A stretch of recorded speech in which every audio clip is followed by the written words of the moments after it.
Então, da parte dele foi enviada aquela mão que traçou esta escritura.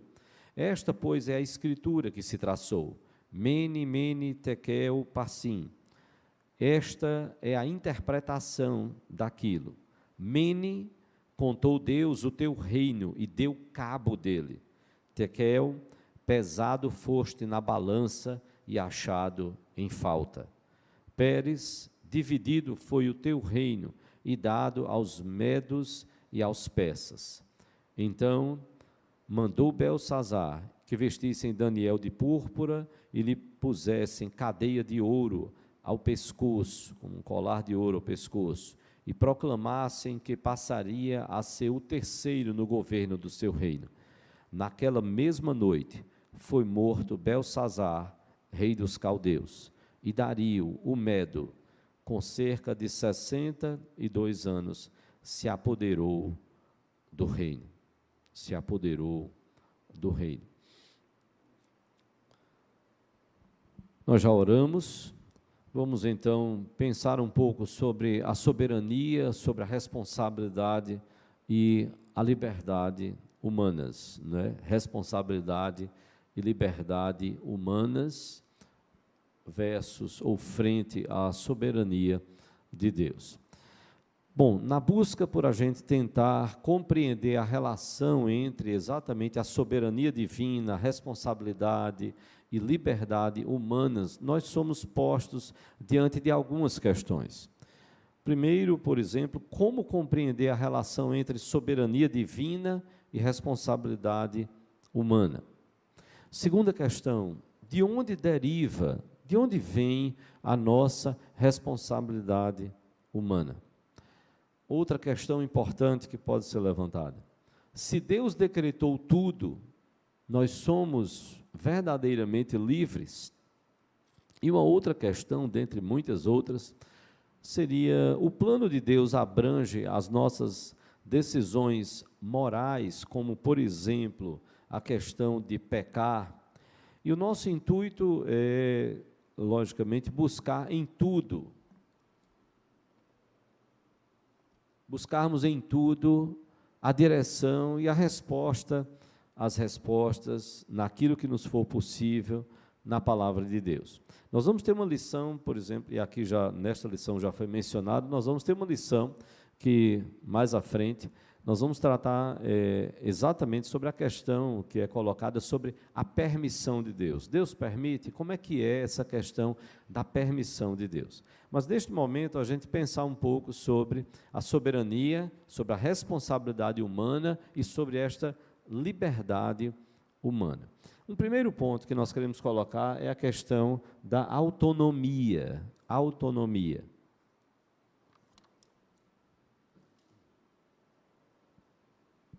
E a gente buscar entender isso conforme a palavra de Deus nos ensina. Essa busca do ser humano de autonomia. Desde os nossos primeiros pais, Adão e Eva, a IPE tem perfeitos, criados por Deus, mas nem mesmo eles tinham a autonomia que às vezes é falada hoje em termos de liberdade. Justamente a tentação de Satanás para Adão e Eva foi fazê-los pensar que a criatura ela poderia ser igual ao Criador. E Satanás então propõe à criatura a autonomia que pertence unicamente ao Criador. Nem mesmo Adão e Eva, e autonomia, lógico, entendendo a autonomia como a liberdade de ação sem qualquer que seja a influência, seja interna ou seja externa. Ainda hoje nós somos seres que estão sujeitos a influências internas e externas. A nossa confissão de fé vai nos mostrar que tudo isso estava decretado e planejado por Deus. A confissão de fé de Westminster, no capítulo 5º, na seção 4, na quarta seção, ela vai nos dizer o seguinte: a onipotência, a sabedoria inescrutável e a bondade infinita de Deus, de tal maneira se manifesta na sua providência, que esta se estende, essa providência, até a primeira queda e a todos os outros pecados dos anjos e dos homens. E isto não por uma mera permissão, mas por uma permissão tal que, para os seus próprios e santos desígnios, sábia e poderosamente os limita, Deus limita, regula e governa em uma múltipla dispensação.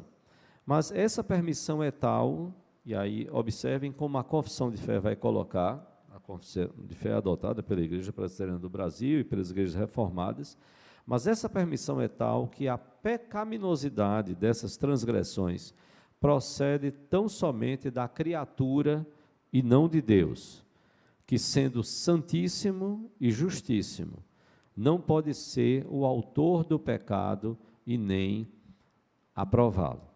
A confissão de fé vai colocar então que Deus, na sua providência, na sua dispensação, desde a criação, desde a própria queda do homem e relacionada a todos os outros pecados, seja dos seres humanos, como sendo também dos próprios anjos que se rebelaram contra Deus, Deus tem usado tudo isso de modo para os seus próprios e santos desígnios. Ele tem usado tudo isso de forma sábia e poderosamente, e ele faz isso limitando, regulando e governando tudo isso, ou seja, que nada disso está acontecendo fora dos planos, dos propósitos, dos desígnios, dos decretos de Deus, e tudo está, ainda que isso aos olhos dos seres humanos possa parecer que não, mas tudo está debaixo do controle de Deus.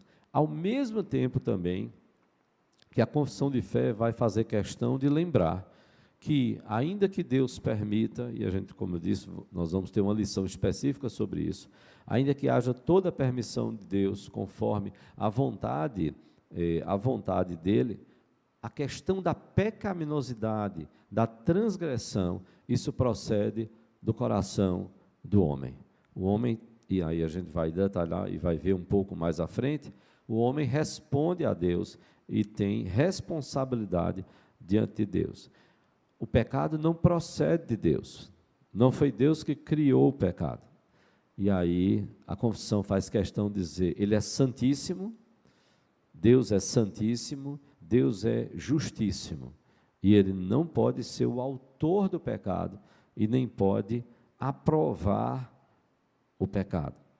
E aí, então, uma questão: como conciliar ou explicar a liberdade humana com o controle de Deus, com a soberania divina e ainda a responsabilidade humana por seus atos? Como conciliar ou explicar essa liberdade humana com o controle de Deus enquanto soberania e ainda a responsabilidade humana pelos seus atos? Vamos ver algo a respeito da liberdade e responsabilidade, a liberdade e responsabilidade humanas. E aí nós colocamos logo no início de que o intuito do coração do ser humano é ter esta total autonomia, é ter uma liberdade autônoma, completamente livre de qualquer influência. Mas nós vemos, e vamos ver também mais por alguns textos com respeito a isso, é que a Bíblia não ensina essa liberdade, que esteja livre de toda e qualquer influência. Mas a Bíblia ensina uma liberdade criada. E esta liberdade criada, ela foi instituída por Deus para os agentes que são os agentes livres, os seres humanos. Lembram quando a gente tratou sobre a questão de livre agência, que o homem ele é livre, não completamente, mas dentro de alguns limites. E aí então nós precisamos perceber que essa responsabilidade, a nossa responsabilidade, ela não é decorrente de uma liberdade autônoma.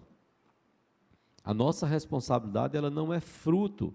Nós não só podemos pensar em responsabilidade, e esse é o problema, é que muitas vezes a gente pensa assim: eu sou completamente livre para agir, se eu sou, então tudo bem, pode me cobrar responsabilidade. Mas se eu não sou completamente livre para agir, eu não posso ser cobrado de responsabilidade em relação a isso. Mas não é isso que a palavra de Deus fala. A Bíblia não associa a responsabilidade do homem a este homem ter uma autonomia, uma liberdade completa. Até mesmo socialmente falando, nós somos regidos por leis. Nós não somos completamente livres para agir do jeito que a gente queira agir e fazer tudo que a gente queira. Nós vamos ter sempre limites, seja pela lei escrita, seja, e vamos ver também mais o que a palavra de Deus fala sobre a lei no nosso coração, mas também pela força dos governos, que buscam impedir determinadas ações. Então, esse ser humano, ele não é completamente livre. Não existe nenhum ser humano que seja completamente autônomo nesse aspecto de uma liberdade completa. Então, mas mesmo assim, esses seres humanos, eles são cobrados com respeito à sua responsabilidade humana, nesse aspecto aí. Nenhum ser e nada que foi criado, nenhum ser e nada foi criado, digo, de forma autônoma, de forma a estar completamente livre de influência, principalmente da influência de Deus. Não é só a questão dos seres humanos. Toda a criação, tudo que Deus criou, está debaixo da influência dele. Então, veja, é um engano que a gente não deve aceitar no coração, é um engano pensar que, não, mas se eu pudesse ter liberdade completa, não, mas Deus não criou nada, e nem ninguém assim. Liberdade no sentido de não se ter nenhuma influência, porque Deus criou as coisas debaixo do seu poder e debaixo da sua influência. Não é aquela ideia, e a gente vai ver isso mais em outra lição aí, não é aquela ideia do deísmo que Deus criou como relojoeiro, criou o relógio, deu corda e soltou o relógio para lá, e deixou o relógio andar por ele mesmo. Não. Essa ideia do deísmo não é a ideia que cremos. Cremos que Deus criou todas as coisas, criou toda a natureza, tudo, criou o ser humano e tudo está debaixo da influência dele, conforme a palavra de Deus nos fala. Então, nesse sentido, nós somos responsáveis, segundo a Bíblia, por nós sermos chamados, nós somos responsáveis por sermos chamados a prestar contas a Deus das nossas ações, das nossas omissões, das nossas intenções, dos nossos pensamentos e das nossas palavras. Então veja, sobre a questão da responsabilidade, vamos ver o que é que a Bíblia nos ensina. A Bíblia nos ensina que nós somos responsáveis diante de Deus, porque nós somos suas criaturas. O que a Bíblia vai deixar bem claro é, nós somos responsáveis, não é porque nós somos autônomos e livres para agir conforme nós queremos. Esse não é o ensinamento bíblico. O ensinamento bíblico é, nós somos responsáveis porque nós somos criaturas de Deus. Nós fomos criados por Deus. E Deus requer de nós responsabilidade, uma vez que nós somos criaturas aí. A prerrogativa é do Criador, de chamar as suas criaturas a prestarem contas, não é o inverso. Jonathan Edwards, um dos puritanos, muito conhecido, ele tem um sermão intitulado Pecadores nas mãos de um Deus irado, ou seja, a ira de Deus sendo derramada sobre pecadores. Pecadores nas mãos de um Deus irado. E alguém então inverteu e colocou o quê? Deus nas mãos de pecadores irados. Deus nas mãos de pecadores irados. A prerrogativa de chamar a responsabilidade não é da criatura. Não é a criatura que chama o Criador à responsabilidade, é o inverso. É aquele que nos criou que chama o ser humano à responsabilidade, porque ele é o Criador. Eu vou pedir para alguém abrir lá em Isaías, capítulo 40, versículo 27 e 28.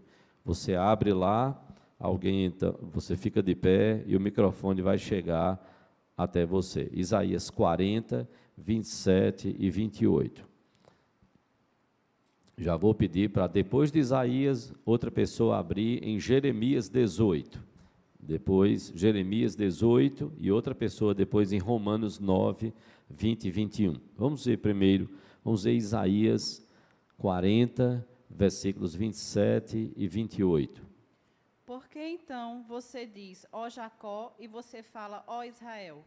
O meu caminho está encoberto ao Senhor, e o meu direito passa despercebido ao meu Deus? Será que você não sabe, nem ouviu que o eterno Deus, o Senhor, o Criador dos confins da terra, não se cansa nem se fatiga? A sabedoria dele é insondável. Veja como o profeta Isaías traz, então, aqui a palavra, mostrando que não é a criatura quem argue o Criador, mas é justamente o contrário. E aí, por isso que o profeta traz essa palavra no versículo 27. Por que, pois, dizes, ó Jacó, e falas, ó Israel, o meu caminho está encoberto ao Senhor, e o meu direito passa despercebido ao meu Deus. Aqui o profeta está trazendo como se o povo de Israel estivesse dizendo, olha, Deus não está vendo o meu caminho está encoberto ao Senhor, e o meu direito, eu tenho direitos, o meu direito está passando desapercebido perante Deus. Porque veja, a pergunta não é, ele não está perguntando, o meu caminho está passando desapercebido, ou encoberto, o meu direito está passando, não. A pergunta do profeta é, por que é que vocês estão pensando isso? Por que é que entre vocês estão falando isso contra Deus? Vocês estão dizendo que o caminho de vocês Deus não está vendo.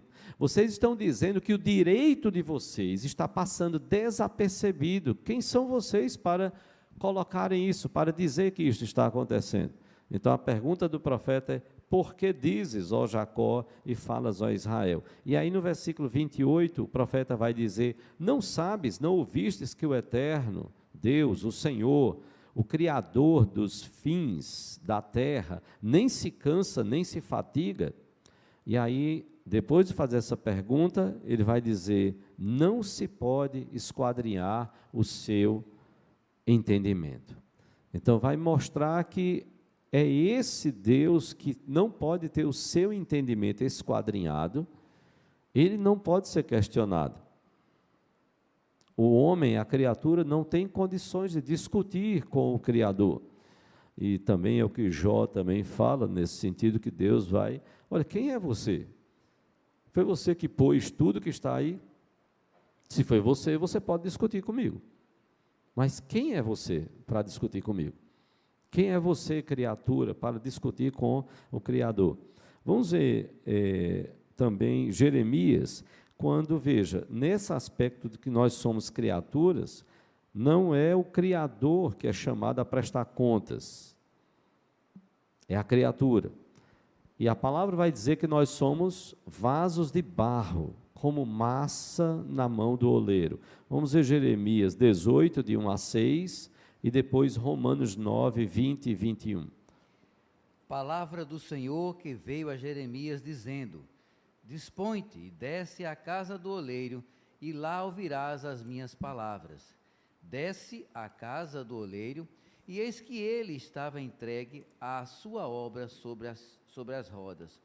Como o vaso que o oleiro fazia de barro, se lhe estragou na mão, tornou a fazer dele outro vaso, segundo bem lhe pareceu.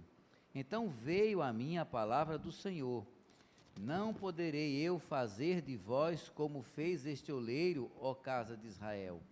Diz o Senhor, eis que como barro na mão do oleiro, assim sois vós na minha mão, ó casa de Israel. Veja, Deus manda o profeta Jeremias, nesse texto tão conhecido, Deus manda o profeta ir até a casa do oleiro. E Jeremias vai, e Jeremias vê o oleiro pegar aquele vaso ali, o vaso de barro, se lhe estragou da mão, tornou a fazer dele outro vaso, segundo bem pareceu ao oleiro, aquele que está trabalhando o barro. E então diz: então veio a mim a palavra do Senhor. Não poderei eu fazer de vós como fez este oleiro, ó casa de Israel, diz o Senhor. Eis que como barro na mão do oleiro, assim sois vós na minha mão, ó casa de Israel. E a ideia de que Jeremias está trazendo a palavra de Deus, a ideia é justamente essa, é que o barro não questiona o oleiro, o barro não tem condições de discutir com o oleiro, é massa, o barro está sendo usado e moldado pelo oleiro, e é justamente essa ideia, que nós somos criaturas de Deus, e por isso nós somos responsáveis diante de Deus. Mas não só porque nós somos criaturas, mas nós somos responsáveis porque Deus é a nossa referência moral. Deus é a nossa, em segundo lugar, Deus é a nossa referência moral. Deus regula e delimita o que nós devemos fazer por sua palavra. E diz que nós somos responsáveis. Deus diz o que é que o homem deve fazer, e porque Deus diz, e porque Deus fala, Deus cobra. Deus diz que nós somos responsáveis por aquilo que nós fazemos, porque Ele está determinando o que precisa ser feito. Eu vou pedir para alguém abrir em Jó, capítulo 40, versículos 1 e 2, Jó 40, 1 e 2, e outra pessoa em Tiago 2, 10 e 11. Jó 40, 1 e 2. Disse mais o Senhor a Jó: acaso quem usa de censuras contenderá contra o Todo-Poderoso?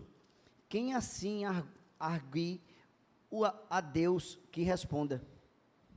Então, veja como Deus se coloca diante de Jó. Acaso quem usa de censuras contenderá com o Todo-Poderoso? Deus está dizendo a Jó: você não tem condições de contender comigo. Quem assim argue a Deus que responda? Diante de tantas indagações e diante de tantos questionamentos de Jó enquanto criatura, Deus vai colocando Jó, bem como os seus amigos, no devido lugar deles, para que eles, como criaturas, possam depender de Deus e buscar em Deus sabedoria para os seus corações. Há coisas, e a gente vai ver aí, há coisas que Deus revelou sim, e está ao nosso dispor, segundo a sua vontade, segundo a natureza, segundo a sua palavra. Outras não. E nós precisamos aprender a depender de Deus. Então, o Senhor está dizendo a Jó: acaso quem usa de censuras contenderá? Vocês se censuram, vocês fazem censuras aí uns aos outros, seus amigos estão lhe censurando, nem eles, nem você têm condições de contender comigo. Quem usa de censuras contenderá com o Todo-Poderoso? Não tem condições. Quem assim argue a Deus, que responda. Ora, se acham tão sábios, tão detentores do saber, então que eles deem respostas. Há questões que eles não sabem, porque eles não são todo-poderosos. Eles não são Deus, eles são criaturas, e Deus é quem cobra deles. Vamos ver o que é que diz Tiago, capítulo 2, versículos 10 e 11. Pois qualquer que guarda toda a lei, mas tropeça em um só ponto, se torna culpado de todos, porquanto aquele que disse, não adulterarás, também ordenou, não matarás. Ora, Se não adulteras, porém matas, vens a ser transgressor da lei.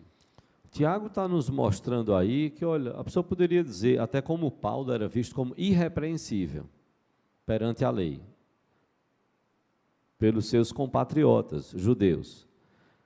Mas Paulo também tem consciência, e Tiago vem trazer aqui essa palavra, que aquele que tropeça em um só mandamento, diante da perfeição de Deus, que não erra em nada, que é justíssimo, santíssimo, aquele que quebra um mandamento, ele falhou. Não é porque ele, não, mas eu só errei em um, só errei em dois. Talvez você não lembre, mas essa cena me chamou muita atenção, há muitos anos, quando eu assisti aquele filme A Letra Escarlate, com Daniel Day-Lewis e Demi Moore. É um filme que faz uma crítica ao exagero do puritanismo nos Estados Unidos. E então, havia uma desconfiança sobre uma pessoa que tinha, na visão de alguns daquela comunidade, havia adulterado. Então, ele era casado, havia mantido relações com uma mulher, parece-me que estava divorciado, ou estava separado, ou era solteiro, não lembro bem exatamente esse detalhe. E aí, como houve uma certa desconfiança, o pastor foi lá visitar ele, e foi conversar com ele. E aí, o pastor então chegou e disse: recite para mim os 10 mandamentos. Ele ia recitando, e aí esquecia um. Aí disse: você esqueceu um, recite de novo, por favor. E ele ia, esquecia exatamente o mesmo. Então, por umas 2, 3 vezes, ele esqueceu. E o mandamento que ele esqueceu foi justamente: não adulterarás. E aí ele disse: você esqueceu este mandamento. E ele não assumia o adultério, que de fato, na história e no filme, ele tinha cometido. E aí ele parou e disse assim: mas eu só esqueci um. Eu só esqueci um. É como quem diz: não, eu só errei, eu só quebrei um. Eu só esqueci um. E aí eu nunca esqueci, pelo menos, não sei se isso foi verídico, a resposta no filme, do enredo. O pastor olhou para ele e disse: numa grande represa, um pequeno furo coloca toda a barragem a perder. É só um pequeno furinho, a água vai começar a passar por ali, e aquele pequeno furinho, ele vai começar a aumentar, e vai colocar toda a represa a perder. Tiago vai nos dizer: olha, se você errou em um mandamento, você caiu com todos os outros. Ou seja, você não é perfeito, nós não somos perfeitos, e de fato, nós somos sim responsáveis, o ser humano é responsável, porque Deus determinou assim. Deus determinou o que o homem deve fazer, e é Deus quem cobra. Então, primeiro, nós somos responsáveis porque somos criaturas de Deus. Segundo, nós somos responsáveis porque a nossa referência moral não somos nós mesmos, um para o outro. A nossa referência moral é Deus, e Deus é perfeito. E Deus requer de nós que cumpramos a sua palavra, que façamos aquilo para o que fomos criados, para fazer e para glorificar a Deus. Em terceiro lugar, nós somos responsáveis diante de Deus pelo conhecimento que nós temos de Deus. Nós somos responsáveis pelo conhecimento que nós temos de Deus. Veja, o homem pode até nem conhecer o Evangelho, mas ele é chamado à responsabilidade por Deus, porque Deus deu a ele o conhecimento natural. Veja o que está lá em Romanos capítulo 1, versículos 19 a 23. Romanos capítulo 1,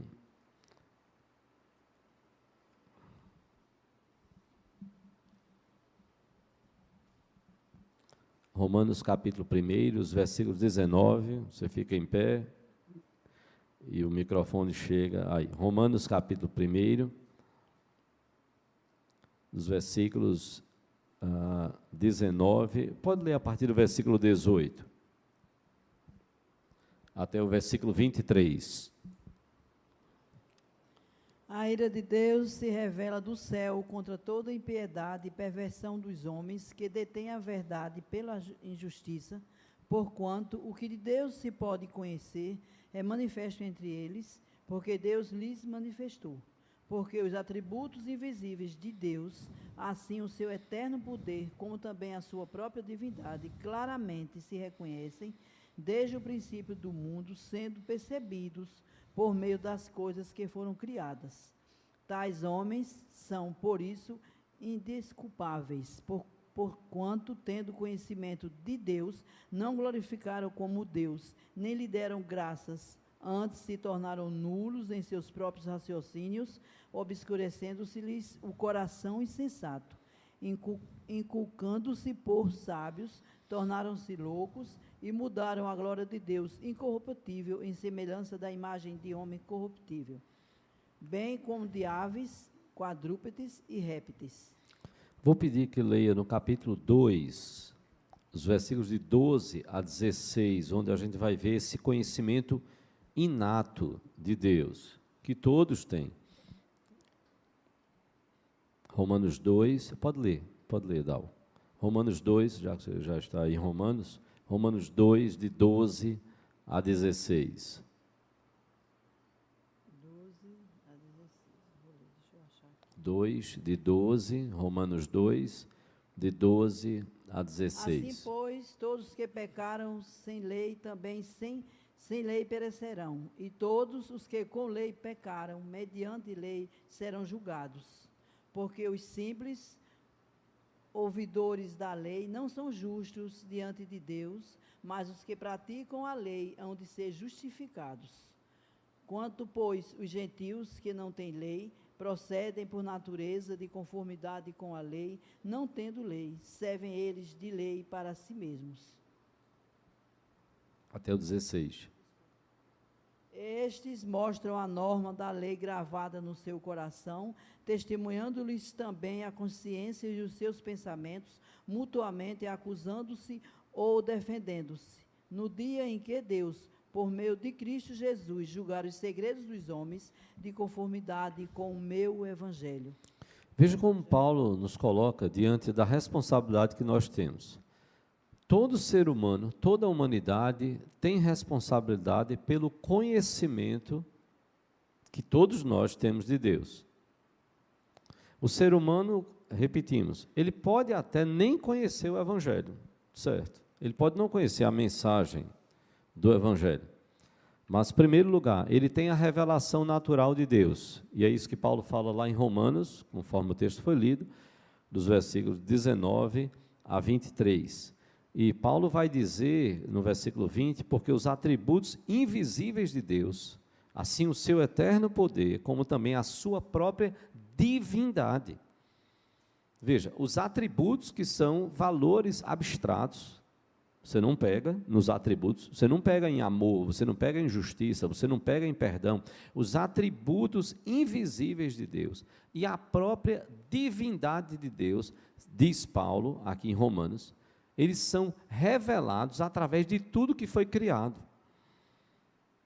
Como também a sua própria divindade claramente se reconhece desde o princípio do mundo, sendo percebidos por meio das coisas que foram criadas. Aí Paulo diz, então, no final do versículo 20, tais homens são, por isso, indesculpáveis. Aí ele diz no versículo 21, porquanto tendo conhecimento de Deus, não o glorificaram como Deus, nem lhe deram graças. Eles se tornaram, foram nulos nos seus raciocínios, obscureceram o coração, tiveram-se por sábios, não é? Inculcando-se por sábios, tornaram-se loucos e mudaram a glória de Deus. Ou seja, por tudo que foi criado, o ser humano teve acesso a saber que Deus existe. Tem que ter um Deus para diante de tudo isso aí que foi criado. Deus se revela, Deus revela os seus atributos de perfeição, de amor, de misericórdia, por tudo que está criado, Deus revela os seus atributos e Deus revela a sua própria divindade. E o homem não o adorou, não deu glórias a Deus. Mas não só por tudo que foi criado, mas há um conhecimento inato, como está aqui em Romanos 2, conforme o segundo texto que foi lido, de 12 a 16. Paulo vai falar, por exemplo, dos gentios, que mesmo sem lei, eles serão julgados, e eles servem de lei uns para com os outros, e eles até cumprem algumas coisas da lei. Isso por quê? Porque Deus colocou isso no coração deles. E aí Paulo vai dizer, olha o que está no versículo 15, estes mostram a norma da lei gravada no seu coração, testemunhando-lhes também a consciência e os seus pensamentos, mutuamente acusando-se ou defendendo-se. Paulo está dizendo, há uma lei gravada no coração do ser humano. Veja, por que é que na natureza não é normal, veja, em sã consciência, uma mulher que dá à luz a um filho, ela não mata o filho. De onde vem isso? Não precisaria nem do não matarás. Deus, não fomos criados à imagem e semelhança de Deus, a lei de Deus foi gravada no nosso coração. Então o homem é responsável por isso, e ele é cobrado por Deus por isso. O ser humano tirar a vida de outro ser humano, em sã consciência, ele não vai fazer isso, porque ele foi criado à imagem e semelhança de Deus. Ele só fará isso, ou em defesa própria, ou por alguma intenção maligna. Por quê? Porque a lei de Deus foi gravada no coração de todo ser humano. Ainda que não tenha conhecimento do Evangelho, ainda que não conheça os 10 mandamentos, mas a lei de Deus foi gravada, e aí ele entende, não, eu estou fazendo alguma coisa errada, posso nem conhecer a Deus, nem ter o conhecimento profundo de Deus, posso não conhecer os 10 mandamentos, posso não conhecer o Evangelho, mas eu não posso fazer isso.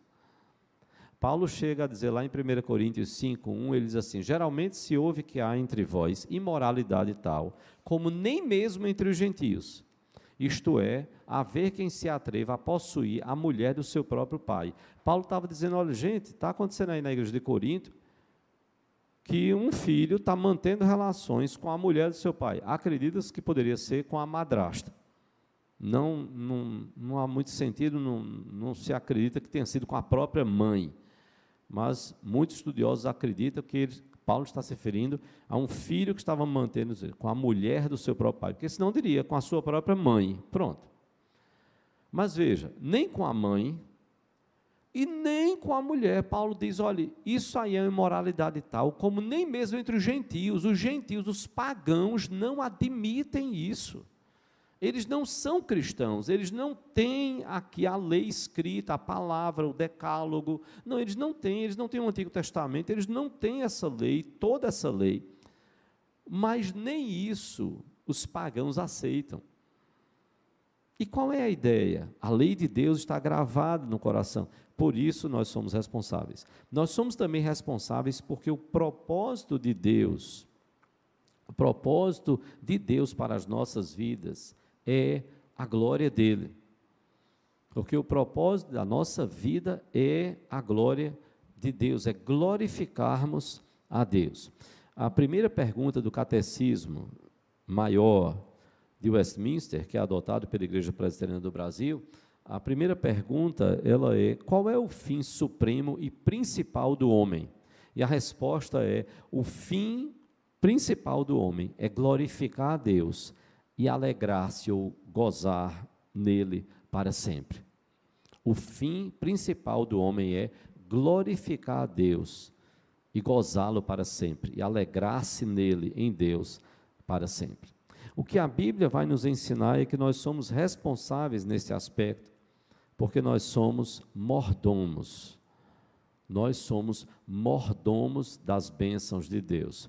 1 Coríntios 4:2, ele vai dizer, ora, o que se requer dos despenseiros, dos mordomos, é que cada um deles seja encontrado fiel. Nós fomos levados a decorar esse versículo quando entramos no seminário, 1 Coríntios 4:2. Esse aí a gente não podia esquecer de jeito nenhum, era capaz de ter a cabeça decepada se você não decorasse esse versículo.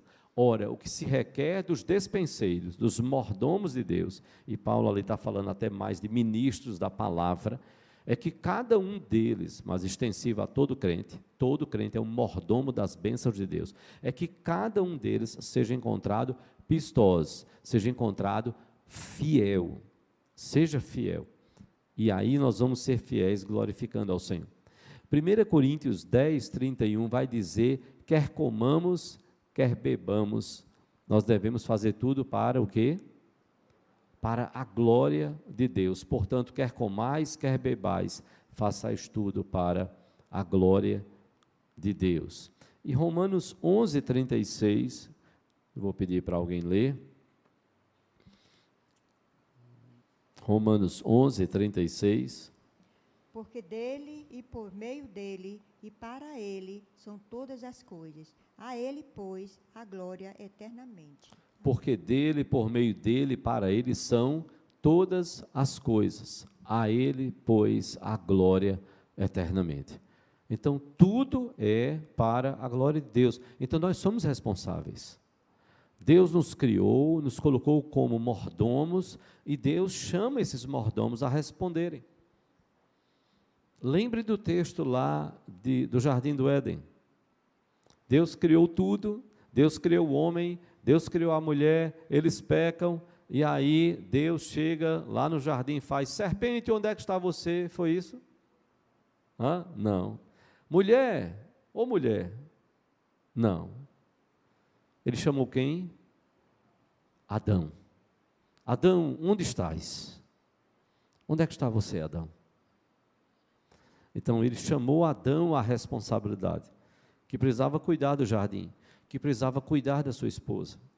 Onde você está, Adão? E aí começa todo aquele desenrolar, e Deus vai cobrando de cada um, e vai mostrando as consequências para cada um, para o homem, para a mulher, para a serpente, e isso para toda a criação. Então, veja só recapitulando, nós somos responsáveis porque nós somos criaturas de Deus, nós somos responsáveis porque Deus é o nosso referencial moral. Deus é perfeito, então nós somos responsáveis e responsabilizados diante de Deus, porque Ele é a nossa referência moral. Nós somos responsáveis pelo conhecimento que nós temos de Deus, e nós somos responsáveis porque o propósito de nossa vida, nós fomos criados para a glória de Deus, como está também lá em Efésios, no capítulo 1. Vamos terminar com o terceiro ponto, que é sobre a liberdade. Então veja, Deus é soberano, já estamos estudando isso, já algumas lições.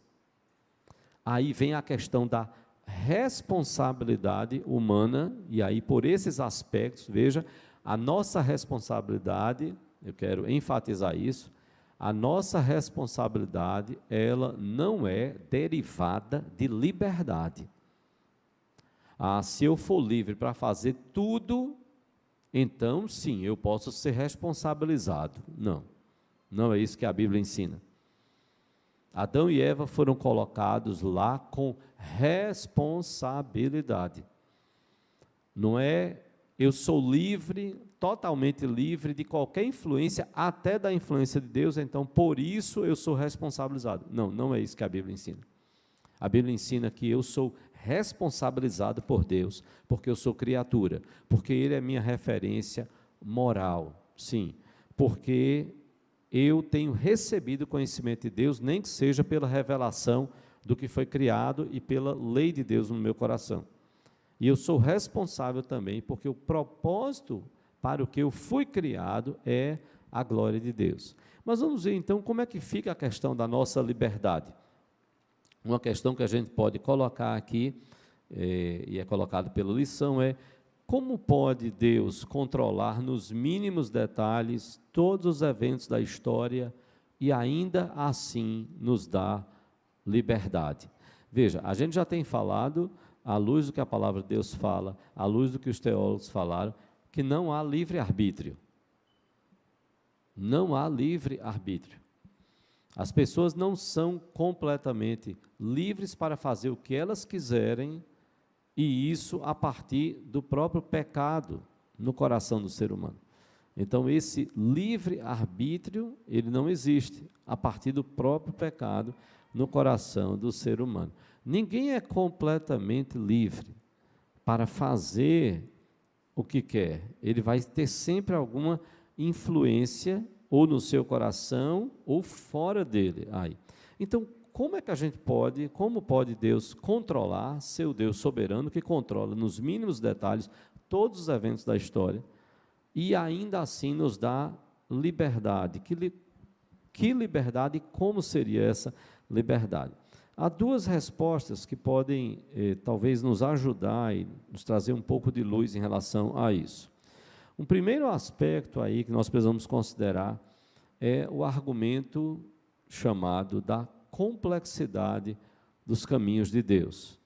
A complexidade dos caminhos de Deus. Eu vou pedir para alguém abrir em Deuteronômio, capítulo 29, versículo 29. Deuteronômio 29, versículo 29. Então, peraí, só um minuto, deixa eu chegar o microfone, porque está sendo transmitido.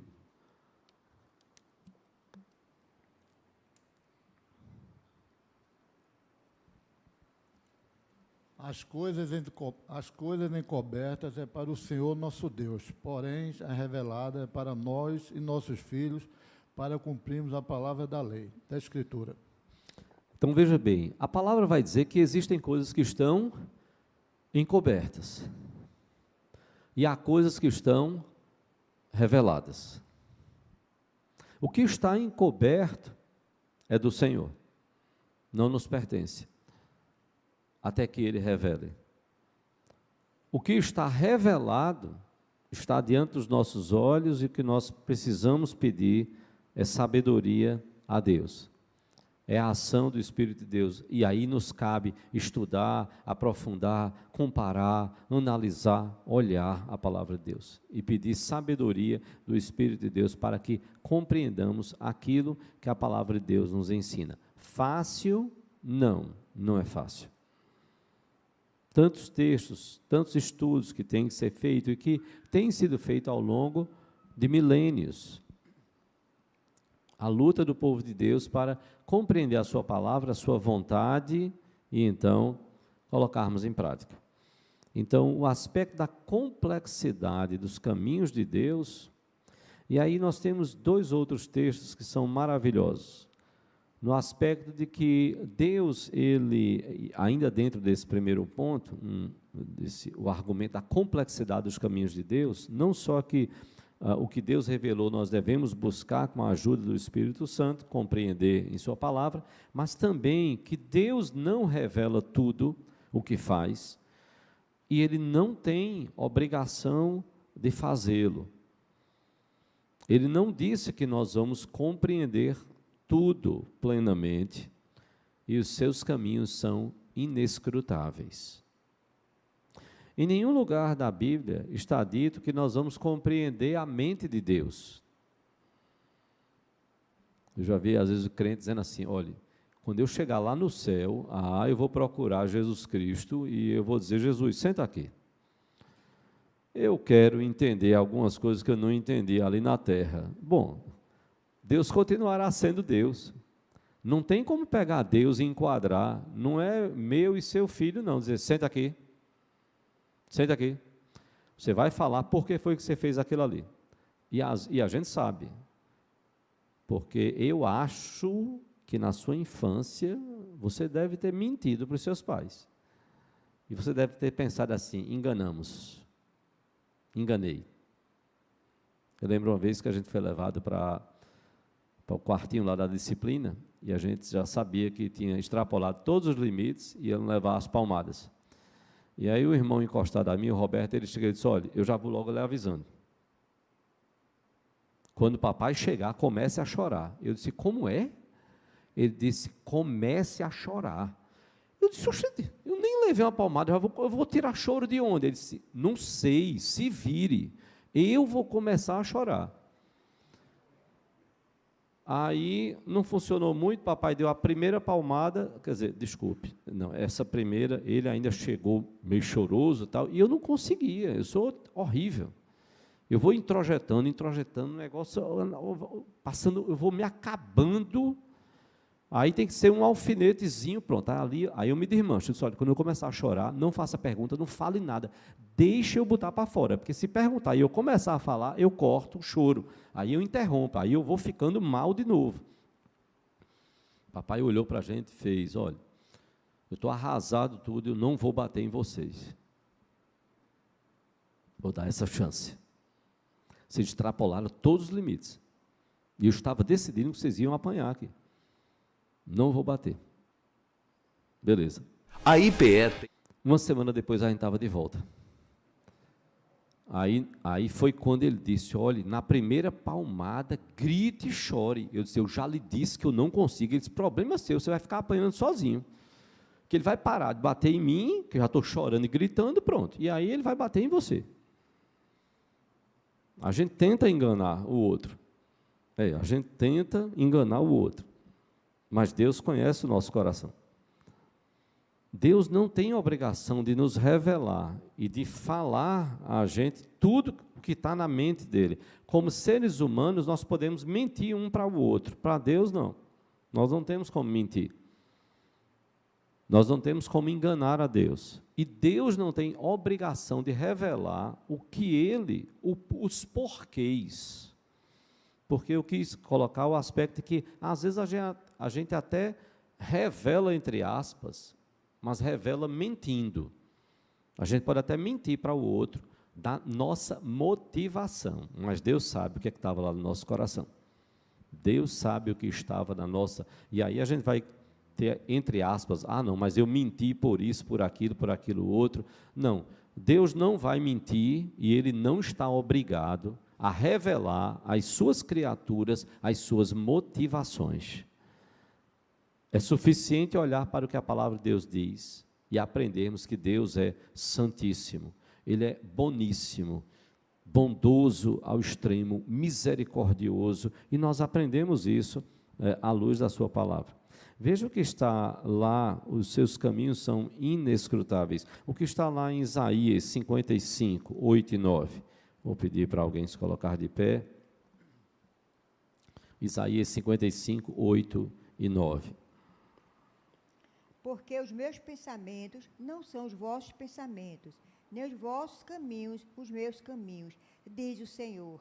Porque assim como os céus são mais altos do que a terra, assim são os meus caminhos mais altos do que os vossos caminhos, e os meus pensamentos mais altos do que os vossos pensamentos. Veja só, eu vou pedir que outra pessoa abra em Romanos 11, 33 a 36, de um texto belíssimo do apóstolo Paulo, Romanos 11, mas já pode abrir e ficar de pé aí. O profeta Isaías vai trazer a palavra de Deus e então vai dizer que os pensamentos do Senhor, os nossos pensamentos não são como os pensamentos do Senhor.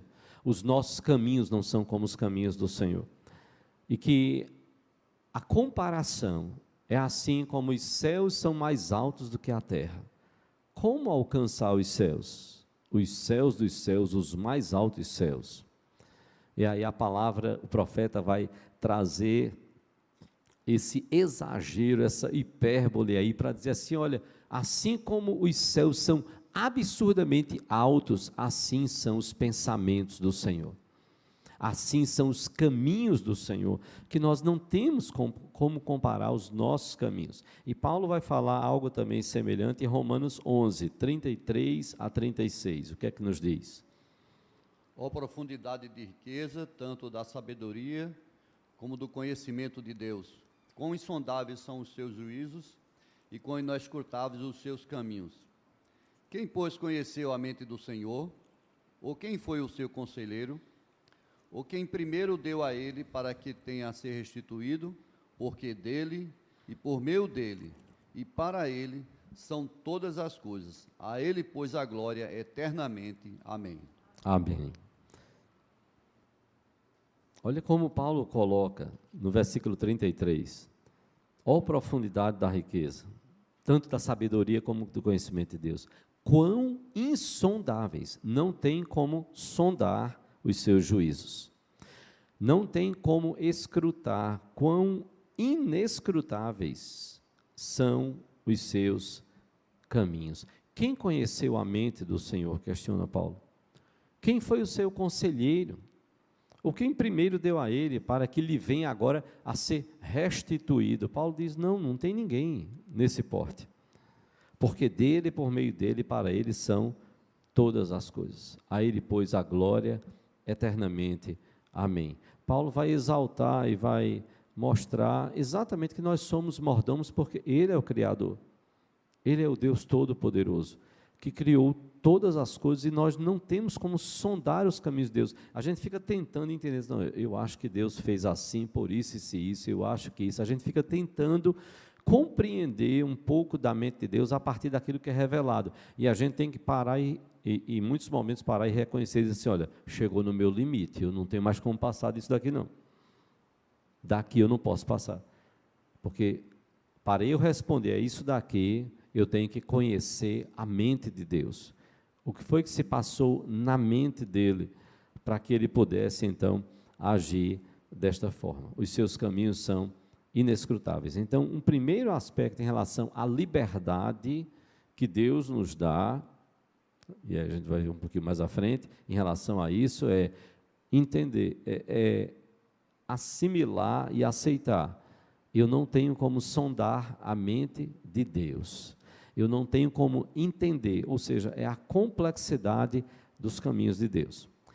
Mas uma segunda resposta, não só o argumento da complexidade dos caminhos de Deus, mas uma segunda resposta é o argumento da livre agência. Como é que fica a liberdade do ser humano diante de um Deus que é soberano e então decreta, determina, permite e tem todo o seu plano e nada pode fugir àquele plano?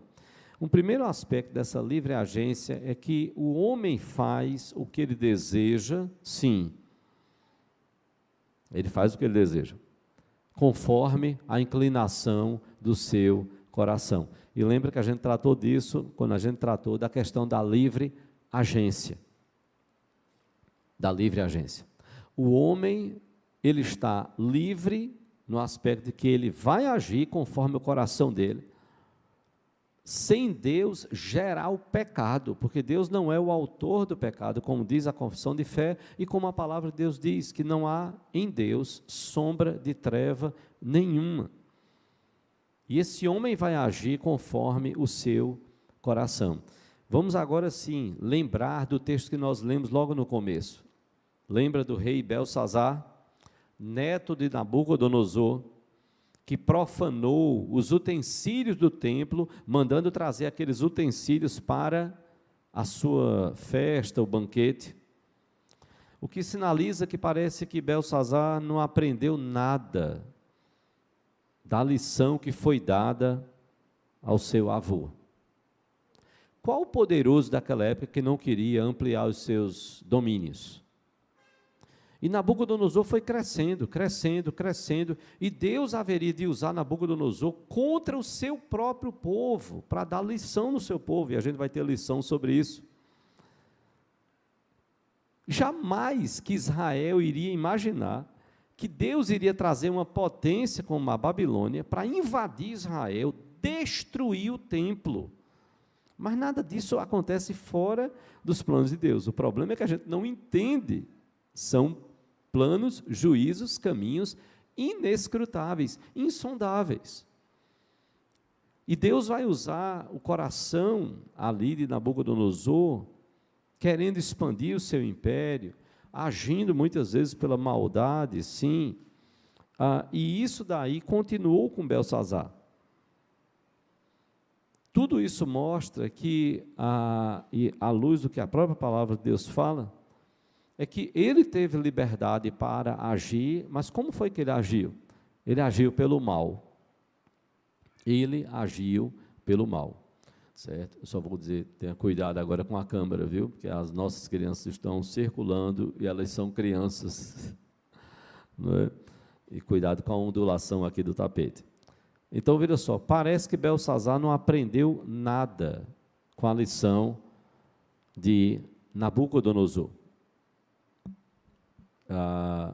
E no caso aqui, que eu acho que eu coloquei a lição na vida do avô. mas foi do seu... não, está posto como neto da Nabucodonosor, Belsazar. Bom, mas veja, o que é fato é que Belsazar agiu segundo o seu coração pecaminoso diante de Deus. Só que ele agiu até onde Deus permitiu. Ele não estava mandando em Deus, ele estava agindo e sendo usado por Deus, ainda que com um coração pecaminoso. E Deus permitiu ele ir agindo até um determinado limite, em que o próprio Deus vai tirar a vida de Belsazar, que agiu, sim, segundo o seu coração pecaminoso, sim, mas responsabilizado perante Deus. Ele não fica livre da responsabilidade. E assim é que a palavra vai nos dizer lá em Gênesis capítulo 4, quando logo no começo, Gênesis capítulo 4, naquele contexto de Caim, capítulo 4, versículo 7. A palavra vai nos dizer, Gênesis 4, 7, depois do versículo 6, quando diz, então lhe disse o Senhor, por que andas irado e por que descaiu o teu semblante? Deus falando a Caim, versículo 7, então diz, Gênesis 4, 7, se procederes bem, não é certo que serás aceito? Se todavia procederes mal, eis que o pecado jaz à porta. O seu desejo será contra ti, mas a ti cumpre dominá-lo. Deus está chamando Caim à responsabilidade. Deus está chamando Caim à responsabilidade. Que conclusões nós podemos tirar dos textos e do que expomos aqui? Que conclusões? Em primeiro lugar, é que o homem, criado por Deus, ele foi seduzido pelo diabo por uma liberdade autônoma. Imaginar e sonhar que seria completamente livre de qualquer influência. Não existe ser humano assim. Deus nos fez, em segundo lugar, uma segunda conclusão, é que Deus nos fez e nos deu uma liberdade criada por Ele mesmo, que não anula a nossa responsabilidade. Apesar de ser uma liberdade que tem os seus limites, mas esta liberdade criada por Deus e dada ao ser humano, ela não anula a nossa responsabilidade. Todo ser humano aqui tem limites. Todo ser humano. Nós temos a liberdade de ir e vir, e nós fomos tolhidos nessa liberdade de ir e vir. Não é verdade? A pandemia não trouxe isso? Liberdade de ir e vir, e fomos tolhidos. Como em outros momentos na história da humanidade. E isso não quer dizer que nós estamos livres de responsabilidade. Terceira conclusão é a nossa responsabilidade, ela não está fundamentada em liberdade. A nossa responsabilidade não está fundamentada em liberdade. Se eu tenho liberdade total, então eu posso ser responsabilidade. Se eu não tiver liberdade total, eu não posso ser cobrado da minha responsabilidade. Não. A nossa responsabilidade ela está fundamentada em princípios bíblicos, como a Bíblia nos ensina da responsabilidade. Quarta conclusão é que a liberdade criada, ela é real. A liberdade criada por Deus e dada por Deus, ela é real e ela deve ser usada para a glória de Deus. Então, na liberdade que nós temos, dada por Deus, criada e dada por Deus, nós precisamos usar isso para a glória de Deus. Duas aplicações, e aí podemos abrir para dúvidas, perguntas. A primeira aplicação é que nós devemos buscar a dependência de Deus. Depender de Deus e devemos buscar a interdependência uns dos outros na igreja. Nós não devemos buscar autonomia. Não existe nenhum ser humano completamente autônomo, não tem. Completamente livre, não tem. Nós sofremos a influência do pecado, do maligno, do mundo, do sistema perdido, e graças a Deus pela influência dele nas nossas vidas. Se não fosse a graça e a misericórdia de Deus, nós estaríamos completamente perdidos. Então, graças a Deus por essa influência. Então, nós não devemos buscar autonomia, nós devemos buscar dependência de Deus, e não é dependência do outro, não, é interdependência. Nós precisamos uns dos outros. E a segunda aplicação é que nós devemos viver, é que nós vivamos a responsabilidade fundamentada na Bíblia, não na liberdade de agir. E vivendo essa responsabilidade, nós devemos buscar fazer tudo para a glória de Deus. E lembrando, essa liberdade fundamentada na Bíblia é que nós somos criaturas de Deus e abençoados por Deus por isso, para sermos responsáveis. Deus é a nossa referência moral. Deus nos criou e nos deu conhecimento dele, mesmo que não chegássemos a conhecer o Evangelho, mas já teríamos conhecimento de Deus por tudo que foi criado. E em quarto lugar, nós somos responsáveis porque o propósito para o qual Deus nos criou é a glória dele. Então nós precisamos usar essa liberdade criada por Deus para glorificar a ele. Vamos abrir então para dúvidas, para perguntas que tenham ficado aí ao longo da exposição, de repente você tem anotado ou está lembrado aí. Se você tem alguma dúvida, eu vou pedir para você ficar de pé. O microfone vai chegar até você aí.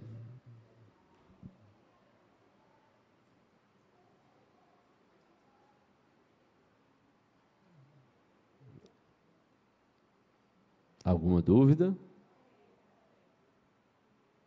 Está mais ou menos tranquilo, então? Soberania, liberdade e responsabilidade.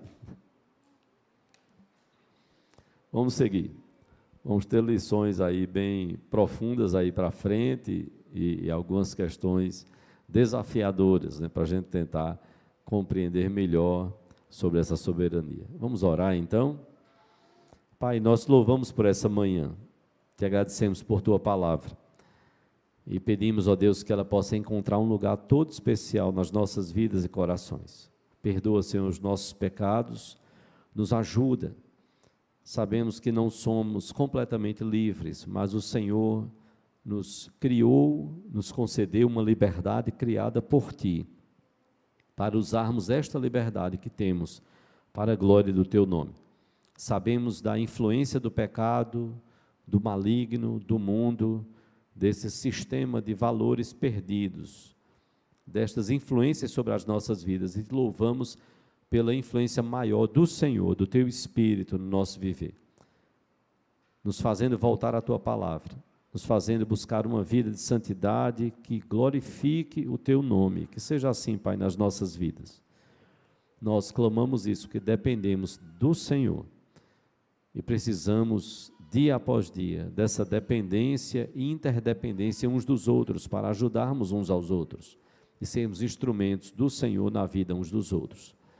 Que a Tua soberania sobre as nossas vidas se manifeste, exaltando e glorificando o Teu nome e nos trazendo a felicidade que o Senhor deseja para cada um de nós. Te oramos assim, Pai, no nome de Jesus e para a glória dEle, hoje e sempre. Amém, Senhor. Amém. Que Deus abençoe a todos nós.